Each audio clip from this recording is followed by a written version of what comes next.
If you're new here, I was born without arms and legs, and my channel is all about showing you how I overcome the challenges that come along with that. If you saw my intro video, you know that I'm an artist. For a long time, I had a hard time calling myself that because I've never really been confident in my work, and at times I still have a hard time calling myself an artist. When someone says the word artist, I think most of you might think of a painter or someone who draws. But in my journey, I'm learning that being an artist goes much further than that. I think it has much more to do with being creative in whatever way that you choose. I am my happiest when I'm creating things. I do draw a little bit, but it's not my favorite thing to do. I also like photography, sometimes even interior design, experimenting with different kinds of makeup, arts and crafts, and sewing, which is what we'll be tackling today. I've only recently started sewing, maybe about a year or so ago, and I've actually been working on my own quilt, a small one, an Amy-sized quilt. But instead of showing you how I do that, I thought that we could do a small project together from start to finish. If you follow me on Facebook, you probably saw a purse pattern that I had been practicing. So this is a little clutch or a wristlet that you can wear around your wrist, obviously. However, I do not have a wrist, and nor can I clutch. So I will be modifying mine along the way to suit my needs. Now, this is something that might take the average person a couple of hours or so to do, but it's probably going to take me about a day and a half. So instead of me trying to fit a day and a half's worth of work into one video, I think it would be better if we split it up into two separate videos, starting with the setup process. And I think it's really important that I share this part with you because it really is a process for me.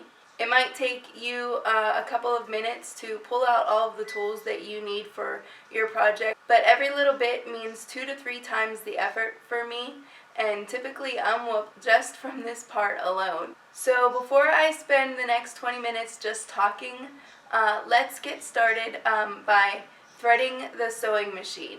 So I'm working on the Catherine model by Babylock, and I absolutely love this sewing machine. Basically, I can do everything with the push of a button, which includes stop and start, cutting the thread, backstitching, ending with your needle in either the up or down position, a ton of stitching options, and so much more. It also came with a very useful knee lift. You might be wondering what a knee lift is and why someone with no knees might use it, but I will leave that discussion for the next video. As for threading, it gives you very clear step-by-step directions. So when you see it in the video, if you're not able to see every step perfectly, I apologize because my head will probably be in the way a bit. So like I said, I'm just following the steps shown on the machine with the thread. And what you cannot see here is that I'm sitting on a small cushion so that I can reach to the top. Then when I need to be lower, I just step down and kick it out of my way. So for this particular step, the presser foot needs to be in the up position.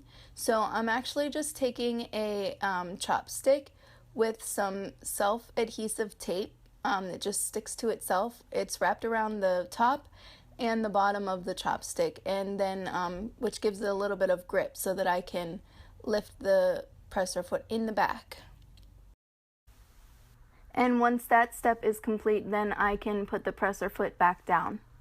You'll notice that I'm using my mouth, obviously, but also my tongue. I know it's super gross to watch, but it's the only way that I can fit my fat head inside to reach those pesky steps towards the middle of the machine. Hashtag the struggle is real, you guys. One of my absolute favorite features of this Babylock is that it threads the needle with just the pull of a lever. I am able to thread a needle myself, but this feature saves me so much time and aggravation. And so here you can see that once I've pulled down the lever, which is step 9, you can see that the needle is now thread. Next, it's time to set up. As I said before, this takes a lot of energy for me. I could easily ask someone for help here, and thankfully I have people in my life who love to help me. But as long as I'm able to do something, I like to be as independent as possible. Speaking of independence, these are my own videography skills. They suck, I know, but bear with me. So first is wrestling with the ironing board. After I drag it across the room, I like to set it up at the bottom of my bed. Once the legs are extended, it seems to be just the right height for me. Height is an important issue for me no matter what it is I'm doing, and different heights are better for different tasks. And what goes with an ironing board? An iron, of course. In order to plug it in, though, I have to climb in bed so that I can reach the outlet.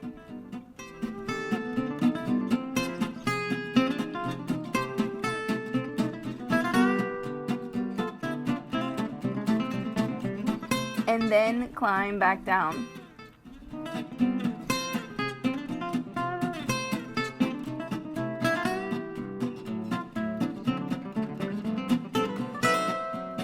Next, I lug my tool bag over and pull out all of the tools that I'll need for this project.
And yet another trip back for my cutting mats.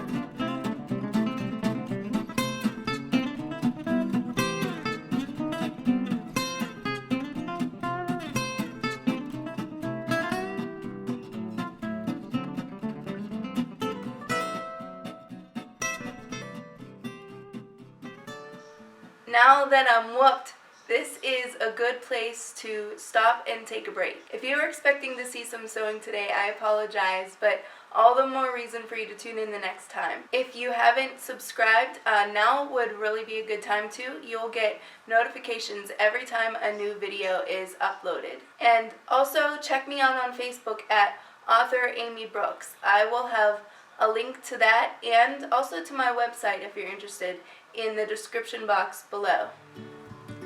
Until next time, bye guys!